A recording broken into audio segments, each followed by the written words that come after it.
Salut, c'est Kev de Bivi.fr. Si tu es en train de lire cette vidéo, c'est que tu es en train de te renseigner sur les constructeurs de maisons individuelles, à savoir qui est un bon constructeur, qui est un mauvais constructeur. J'avoue que vu le nombre de constructeurs de maisons individuelles qu'il existe en France, c'est difficile de se faire une idée.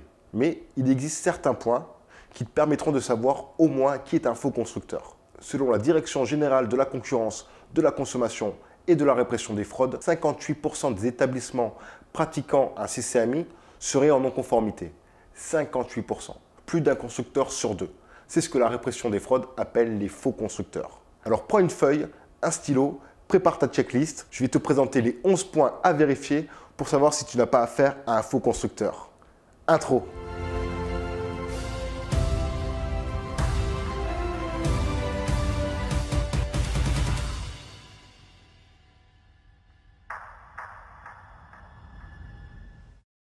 Et ouais, 58%, 58%. Je vais répéter ce chiffre, 58%, parce que c'est énorme. Et c'est un peu pour ça qu'on a fait ce blog. N'oublie pas, tu peux nous suivre sur bivi.fr, t'abonner à notre page Facebook et à notre chaîne YouTube. Tu as ta checklist, tu as ton stylo. Le premier point, c'est le coût global et définitif.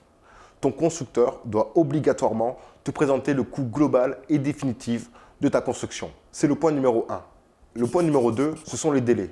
Les délais doivent clairement être affichés dès la signature de ton CCAMI. Donc, quand tu signes ton CCAMI, tu dois avoir 3 délais de présent. Le délai de levée des clauses suspensives, le délai d'ouverture de chantier et le délai d'exécution de tes travaux. Donc, obligatoirement, un vrai constructeur doit te présenter ces délais dès la signature du contrat de CCAMI. Si jamais tu t'aperçois que dans ton contrat de construction de CCAMI, tu n'as pas des délais, cours vite. Fini. Troisième point à vérifier, l'assurance dommage ouvrage. Alors ça, c'est un sacré sujet et je ferai une vidéo autour de toutes les garanties que t'apporte le contrat de construction de maison individuelle. Sache que l'assurance garantie dommage ouvrage est un peu différente des autres garanties. Quand les autres garanties sont propres à ton constructeur, l'assurance dommage ouvrage est à ton nom. C'est-à-dire que c'est toi qui souscris à une garantie dommage ouvrage. Donc si tu dois regarder si tu as affaire à un vrai constructeur ou un faux constructeur, la chose à regarder, c'est est-ce qu'il te parle déjà de cette garantie dommage ouvrage, de cette assurance.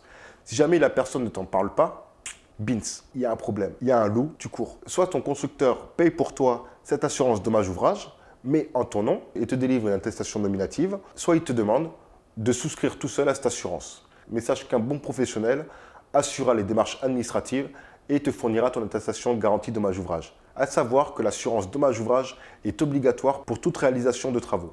Et je pense que ta banque n'oubliera pas de te le dire au moment de l'obtention de ton financement. Pas de dommage ouvrage, pas de crédit.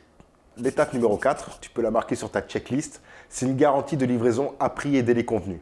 Donc le constructeur doit te garantir le délai de livraison au prix convenu. Donc je te parlais tout à l'heure du prix global de ta construction. Il doit te mentionner explicitement sur ton contrat de construction de maison individuelle le montant et le délai de livraison. Vérifiez ce point numéro 4. Est-ce que ton constructeur est capable de te fournir une garantie de livraison à prix et délai convenu? Point numéro 5, à noter sur ta checklist, un vrai constructeur doit être ton interlocuteur unique pendant toute la durée de la construction. À l'exception près, si tu passes par un constructeur pour faire que de la mise hors d'eau, hors d'air, à ce moment-là, effectivement, il te mettra en relation avec les corps de métier du second œuvre. Ça sera à toi de devoir les gérer pour pouvoir finaliser ton projet de construction de maison individuelle. Mais sache que si ce n'est pas le cas, si tu demandes à un constructeur de s'occuper de tout ton projet, tu dois avoir un interlocuteur unique. Rajoute sur ta checklist la fourniture de plans. Ton constructeur a l'obligation de te fournir les plans dans le cadre d'un contrat de construction de maison individuelle avec fourniture de plans. Il reste néanmoins une possibilité. Si tu as souscrit avec lui un contrat de construction de maison individuelle sans fourniture de plans, effectivement, tu peux arriver avec tes plans chez le constructeur et lui s'occupera de l'exécution de tes travaux. Le point numéro 7, la manière dont tu vas payer ton constructeur.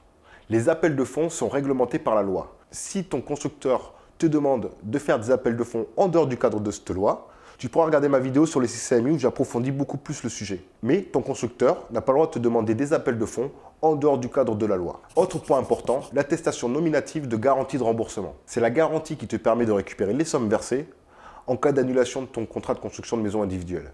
Effectivement, si jamais tu n'arrives pas à lever certaines clauses suspensives comme l'obtention de ton terrain, l'obtention de ton permis de construire ou l'obtention de ton financement, le contrat de construction de maison individuelle sera nul et non avenu. Si ton constructeur ne t'a pas donné de garantie nominative de remboursement, toutes les sommes que tu auras engagées seront perdues. Donc un vrai constructeur a l'obligation de te fournir une attestation nominative de garantie de remboursement. Important. Si jamais ton constructeur ne te le propose pas, c'est que ce n'est pas un vrai constructeur. Point numéro 9 que tu peux ajouter, c'est le délai de rétractation. En effet, le constructeur a l'obligation de te réserver un délai de rétractation. Une fois que tu as reçu le contrat de construction de maison individuelle chez toi en envoi recommandé, à partir du lendemain de la réception, tu as 10 jours pour pouvoir te rétracter. Tu sais qu'il peut y avoir un problème si ton constructeur ne te propose pas ce délai de rétractation. 10 jours à partir du lendemain de la réception de ton contrat de construction de maison individuelle à ton domicile en recommandé.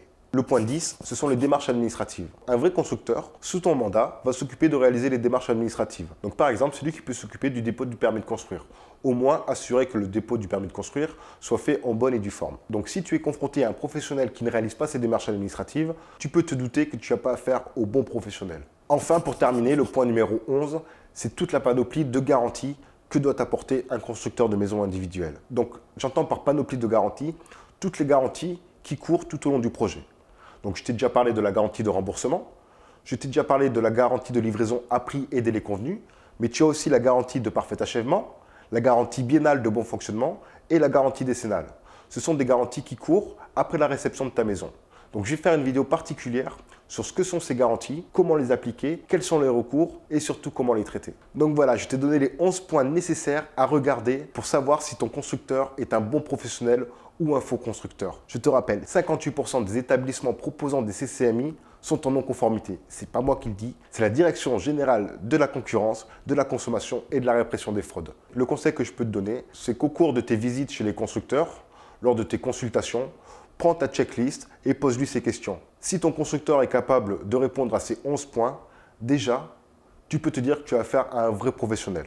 Attention, ce n'est pas parce que c'est un vrai professionnel qu'il te fera du bon travail. La confiance n'exclut pas le contrôle. Je te ferai une vidéo particulière sur les points de vigilance avant de signer ton CCMI.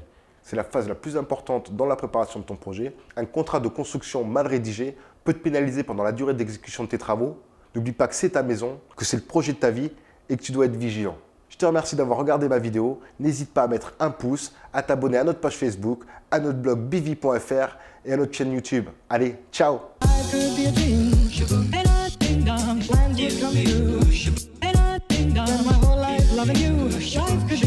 Sweetheart.